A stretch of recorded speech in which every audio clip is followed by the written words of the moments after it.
प्रधानमंत्री नरेंद्र मोदी की अध्यक्षता में आज दिल्ली में एनडीए मुख्यमंत्रियों और उप मुख्यमंत्रियों के साथ बैठक हुई। इस बैठक में एनडीए शासित राज्यों के मुख्यमंत्रियों और उप मुख्यमंत्रियों के साथ गृह मंत्री अमित शाह और रक्षा मंत्री राजनाथ सिंह भी मौजूद रहे। बैठक में सशस्त्र बलों की वीरता और प्रधानमंत्री नरेंद्र मोदी के साहसी नेतृत्व की प्रशंसा करते हुए एक प्रस्ताव पारित किया गया। वहीं इस बैठक की पूरी जानकारी देते हुए जेपी नड्डा ने क्या कहा, सुनिए। आज प्रधानमंत्री मोदी जी के नेतृत्व में हमारी नेशनल डेमोक्रेटिक अलायंस की सीएम कॉन्क्लेव हुई। हम सब जानते हैं कि समय समय पर हमारे एनडीए के चीफ मिनिस्टर्स और डिप्टी चीफ मिनिस्टर्स वो सीएम कॉन्क्लेव में एकत्र आते हैं, जिसकी अध्यक्षता हमारे आदरणीय प्रधानमंत्री जी करते हैं, और हम विकसित भारत के संकल्प को किस तरीके से हम आगे बढ़ा रहे हैं उस पर चर्चा होती है। इस बैठक में हमारे 20 मुख्यमंत्री और 18 डिप्टी चीफ मिनिस्टर्स ये उपस्थित रहे। इस कॉन्क्लेव में 2 प्रस्ताव पारित हुए। एक प्रस्ताव तो ऑपरेशन सिंदूर, जिसमें जो प्रधानमंत्री मोदी जी के नेतृत्व में ऑपरेशन सिंदूर हुआ और जो हमारे फौज के हमारे आर्मी के जवान्स ने जो देश की सेवा की है उसकी भूरी भूरी प्रशंसा की गई, और जो हमारी आर्मी है जिसने अपना पराक्रम दिखाया है उसकी भूरी भूरी प्रशंसा हुई है। तो ये प्रस्ताव सर्वसम्मति से पारित हुआ, जिसमें ऑपरेशन सिंदूर में प्रधानमंत्री मोदी जी की नेतृत्व क्षमता, सशक्त भारत, समर्थवान भारत और आत्मनिर्भर भारत कैसे बन रहा है, इसकी उस प्रस्ताव में चर्चा है। और एक तरीके से कहा जाए तो जिस प्रिसिशन के साथ हमारी आर्मी ने पाकिस्तान के में टेररिस्ट एक्टिविटीज़ को और टेररिज्म को जो आघात पहुंचाया, जो वहाँ अटैक किया, उसकी मारक क्षमता और मारक क्षमता के साथ साथ एग्जैक्टनेस, प्रिसिशन, इस बात की भी चर्चा हुई है। आपको प्रस्ताव की कॉपी मिल जाएगी। साथ ही साथ जातिगत जनगणना, इस जातिगत जनगणना के विषय पर जिसको भारत की कैबिनेट ने मोदी जी के नेतृत्व में स्वीकृति दी है, और ये हमारी कल्पना शुरू से थी, और हमारे बिहार की सरकार, नीतीश कुमार जी की सरकार जिसने सबसे पहले इसका प्रस्ताव लाया था, उसको भी ध्यान में रखते हुए और यह जातिगत जनगणना पर भी प्रस्ताव पारित हुआ,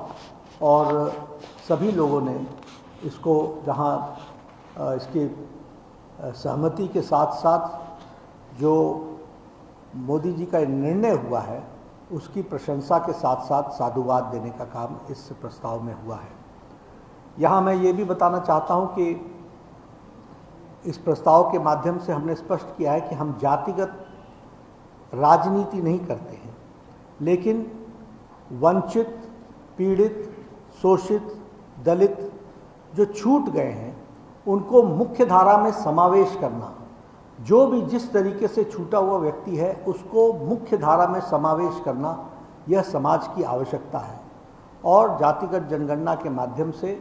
हम इसको देखते हैं और इसको हम आगे बढ़ाने का काम कर रहे हैं। ऑपरेशन सिंदूर के बारे में आदरणीय प्रधानमंत्री जी ने जहां कहा कि ये सेना का शौर्य है, वहीं उन्होंने इस बात का भी बल दिया कि भारत को हमें तीव्र गति से विकसित भी बनाना है, सशक्त रखना है, सामर्थ्यवान बनाना है,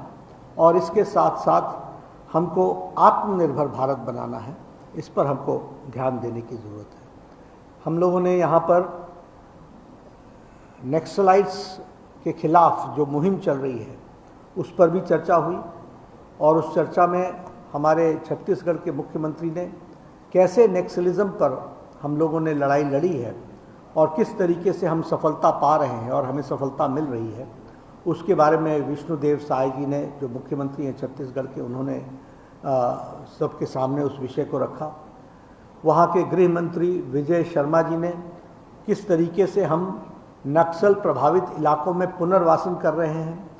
उनको हम किस तरीके से मुख्य धारा में ला रहे हैं, इस पर बल दिया, इस पर जोर दिया और इसके बारे में जो जो स्कीमें चल रही हैं उसकी चर्चा की। भारत के गृह मंत्री अमित शाह जी ने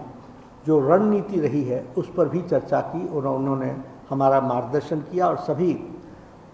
चीफ मिनिस्टर्स और डिप्टी चीफ मिनिस्टर्स को अवगत कराया कि किस तरीके से इसको हमने परास्त करने में अपनी ताकत लगाई है। जो ऑपरेशन सिंदूर पारित हुआ उसको राजस्थान के मुख्यमंत्री श्री भजनलाल शर्मा ने प्रस्तावक के रूप में रखा था और एकनाथ शिंदे जी हमारे उप मुख्यमंत्री महाराष्ट्र, इन्होंने उसका अनुमोदन किया और सभी ने उसको सर्वसम्मति से पारित किया। उसी तरीके से जातिगत जनगणना के विषय पर जिसके भारत सरकार की प्रशंसा और उनका स्वागत हुआ, इस प्रस्ताव को हरियाणा के मुख्यमंत्री नायब सिंह सैनी जी ने रखा और इसका समर्थन हमारे deputy chief minister Andhra Pradesh के पवन कल्याण जी ने रखा। ये मैं आपके सामने बताना चाहता हूँ। आज हमारे विभिन्न प्रदेशों ने, वैसे तो सभी प्रदेशों ने बेस्ट प्रैक्टिसेस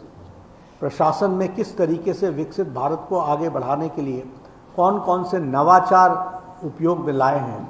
कौन कौन सी नई बातों को एडमिनिस्ट्रेशन में जोड़ा है, उस पर यहाँ पर चर्चा हुई। हम लोगों ने ऐसे 7 बेस्ट प्रैक्टिसेस रखे थे।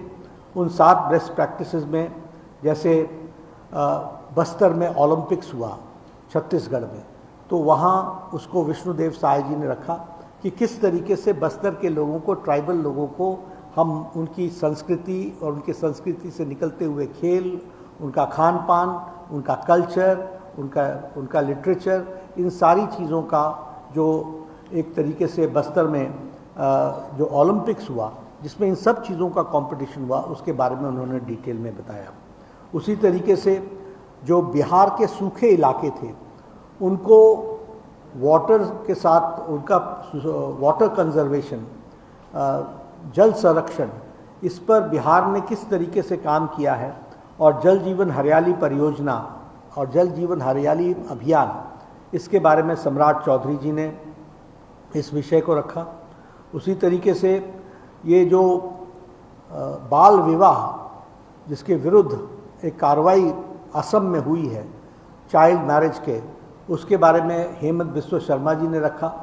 और इसमें से ये भी निकला कि जो वहाँ पर अच्छे आउटकम्स निकले हैं वो आउटकम्स को स्टडी करने के लिए कोई स्टडी टूर भी ऑर्गेनाइज किया जाए और हमारे एमएलएज, हमारे नीति निर्धारक उन चीज़ों को समझने के लिए जाएंगे तो अच्छा रहेगा, ऐसा उसमें से वही इस बात को रखा गया। ये जो प्रधानमंत्री हर घर सूर्य योजना है, इस योजना के बारे में गुजरात ने बहुत अच्छा काम किया है। इसके बेस्ट प्रैक्टिसेस किस तरीके से आम आदमी को अब सौर हर घर बिजली योजना के माध्यम से वह न ही सिर्फ अपने घर की बिजली मुफ्त ले रहा है बल्कि इसके साथ साथ वह अब बिजली बेच भी रहा है, तो इसके बारे में भी बहुत डिटेल में चर्चा हुई और भूपेंद्र पटेल जी हमारे मुख्यमंत्री, उन्होंने उस विषय को रखा। कॉर्नाड संगमा जी ने बहुत अच्छा कार्यक्रम चलाया है। हमारे प्रधानमंत्री जी ने कहा था, we are responsive government, we are responsible government, we are accountable government, और इस पर हमको कुछ काम करना चाहिए। तो हमारे अपने